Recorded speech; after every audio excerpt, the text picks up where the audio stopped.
राधे कृष्ण दोस्तों, स्वागत है। मैं भावनी मिश्रा आप सभी के सुखी और स्वस्थ जीवन की कामना करती हूँ।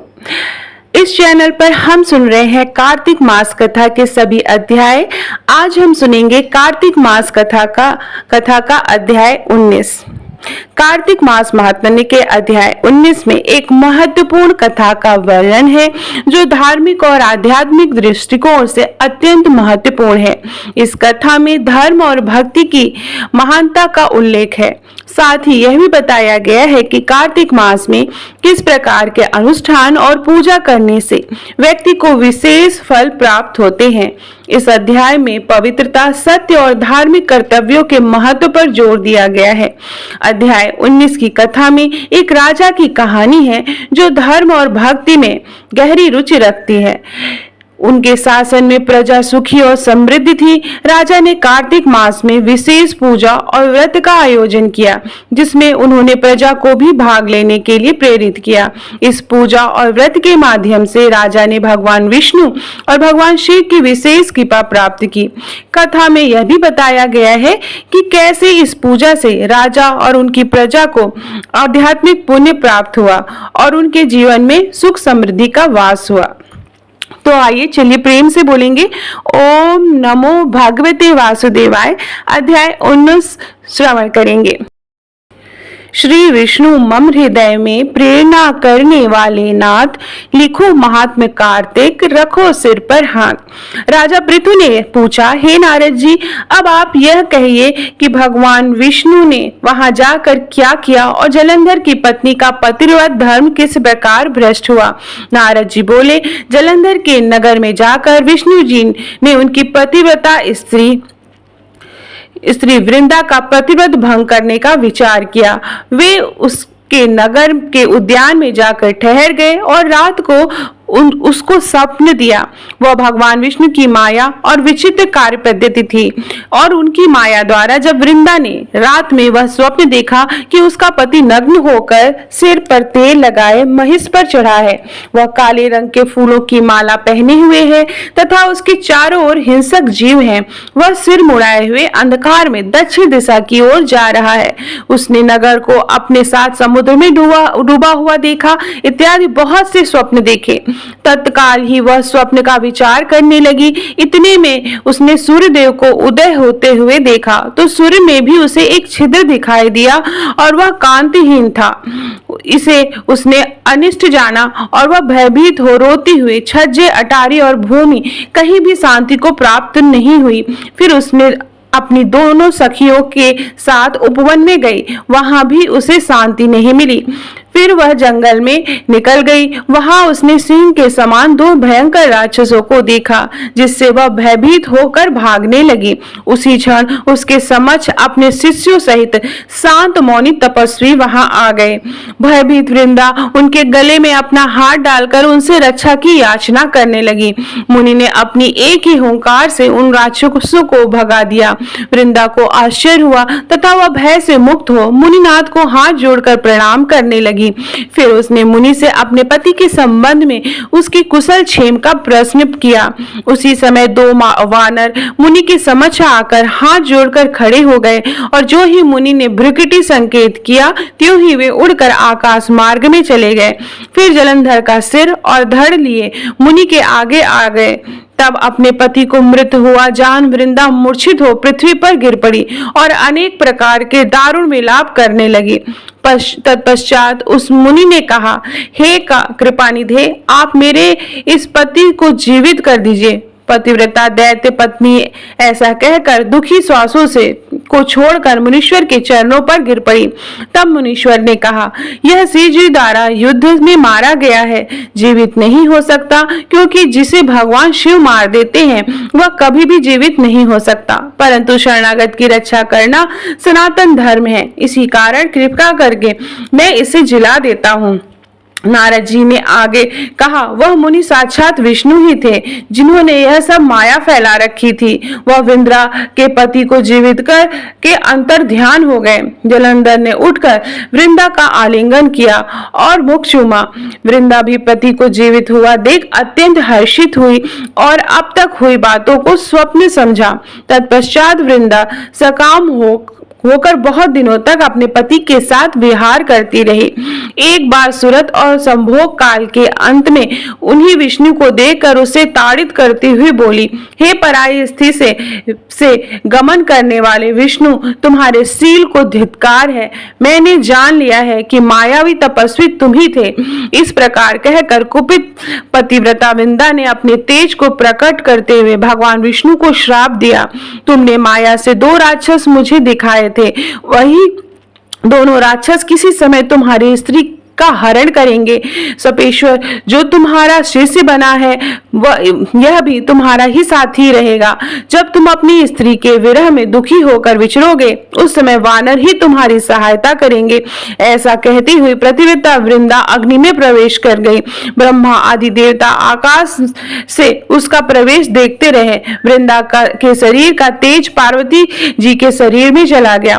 प्रतिव्रत के प्रभाव से वृंदा ने मुक्ति प्राप्त की। इस प्रकार कार्तिक महात्म्य कथा का अध्याय 19 समाप्त होता है। अब हम सुनेंगे तुलसी चालीसा और तुलसी माँ की आरती। अथ श्री तुलसी चालीसा।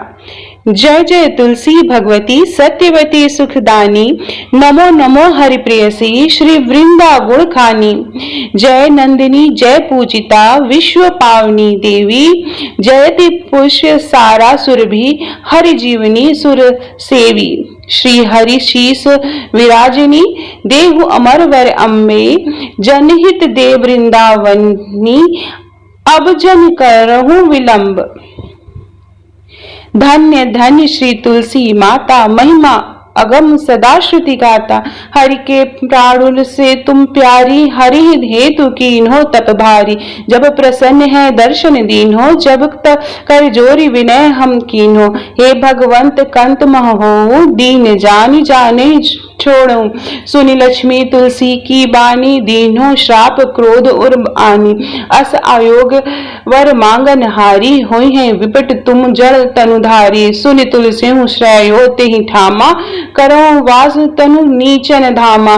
दियो वचन हरि तब तत्काला, सुनहु समुख जनि हो विहाला। समय पारी है हो पति तोरा, पूजो आस वचन सत मोरा। तब गोकुल मह गोप सुदामा, तासु भाई भई तुलसी तू वामा। कृष्ण रास लीला के माही, राधे चाक्यो प्रेम लखिनाही। दियो श्राप तुलसी तत्काला, नर लोकहि तुम जन्महु बाला। भयो गोप वह दानव राजा, शंख चूड़ नामक सिर ताजा। तुलसी भई तासु की नारी, परम सती गुण रूप अगारी। अस है कल्प बीत जब गए हूँ, कल्प तृतीय जन्म तब भय हूँ। वृंदा नाम भयो तुलसी को, असुर जलंधर नाम पति को। करि अति द्वंद अतुल बल धामा, लीना शंकर से संग्रामा। जब निज सैन्य सहित शिवहारे, मरहि न तब हरहि पुकारे। पतिव्रता वृंदा थी नारी, को न सके पति संहारी। जब जलंधर ही भेष बनाई, वृंदा डिंग हरि पहचो जाए। शिव हित लही करी कपट प्रसंगा, कियो सतित्व धर्म तेहि भंगा। भयो जलंधर कर संहारा, सुनि वृंदा उर शोक अपारा। तेहि छड़ दियो कपट हरि टारी, लखि वृंदा दुख गिरा उचारी। जलंधर ही जस हथ्यो अभीता, सोई रावण है हरहि सीता। अस प्रस्तर सम हृदय तुम्हारा, धर्म खंडी मम पतहि संहारा। यही कारण लही श्राप हमारा, होए तनु पाषाण तुम्हारा। सुनि हरि तुरत ही वचन उचारे, दियो श्राप तुम बिना विचारे। लाख्यो नन निज करते ही पति को, छलन चहो जब पार्वती को। जड़मणि तहु अस हो जड़ रूपा, जगमहि तुलसी विपट अनूपा, धरो रूप हम शालिक रामा, नदी गंडकी बीच ललामा। जो तुलसी दल हमहि चढ़ाई, सब सुख भोगी परम पद पाई। बिन तुलसी हरि जलत शरीरा, अतिशय उठत शीश उर पीरा। जो तुलसी दल हरि शिर धारत, सो सहस्त्र घट अमृत डारत। तुलसी हरि मन राजनी हारी, रोग दोष दुख भंजनिहारी। प्रेम सहित हरि भजन निरंतर, तुलसी राधा में नहीं अंतर। व्यंजन हो 56 प्रकारा, बिन तुलसी दल हरे न प्यारा। सकल तीर्थ तुलसी तरु छारी, लहत मुक्ति जन संशय नाही। कवि सुंदर इक हरि गुण गावत, तुलसी निकट सहस गुण पावत। बसत निकट दुर्वासा धामा, जो प्रयागते पूर्व ललामा। पाठ करें जो नित नर नारी, होई है सुखी भाष्य ही त्रिपुरारी। तुलसी चालीसा पढ़े तुलसी तक गृहधारी, दीप दान करि पुत्र फल, पावहि बांध्यो नारी। सकल दुख दारिद्र हरि, हरि है परम प्रसन्न। अतिशय धन जन लाहसी गृह, बसहि पुरा अन्न। तहि लहि अधिमत फल जगत महे, लहि पूर्ण सब काम। जय दल अर्पहि तुलसी, तह सहस बसहि हरिधाम। तुलसी महिमा नाम लख, हलसी सुत सुख राम। मानस चालीसा रच्यो, जगमह तुलसी धाम। इति से तुलसी चालीसा समाप्तम। तो प्रेम से बोलिए तुलसी मैया की जय। अब तुलसी माता की हम आरती पढ़ेंगे। आरती वृंदा तुलसी की, प्राण की प्यारी प्रभु जी की। कंचन थार कपूर की बाती, करत प्रकाश हृदय दिन राती। देखी लक्ष्मी हूँ दौड़ी आती, नित नव होती आरती घी की। जो उन्नति नित चहे सुमति मति, तुलसी ही भजहि कहीं कमलापति। आरती वृंदा तुलसी की, प्राण की प्यारी प्रभु जी की। तुलसी दल बिनु जिन्हि लगे अति, मैं और मिठाइयों फीकी। हे भगवती सती भय भंजनी, तुलसी पाप ताप मद गंजनी।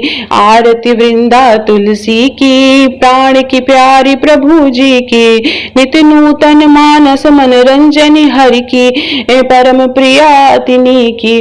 प्रेम होत जह तुलसी माही, भूलहि तह यम दूत न जाहि। सुंदर दास रहत अगनाही, भजति मिटह भव जलनी जी की। आरती वृंदा तुलसी जी की, प्राण की प्यारी प्रभु जी की। आरती वृंदा तुलसी जी की, प्राण की प्यारी प्रभु जी की। तो ये थी तुलसी महारानी की आरती, जो शाम को जब आप दीपदान करेंगे या सुबह दीपदान करेंगे तो तुलसी माँ को जरूर आप आरती करें तुलसी माँ की।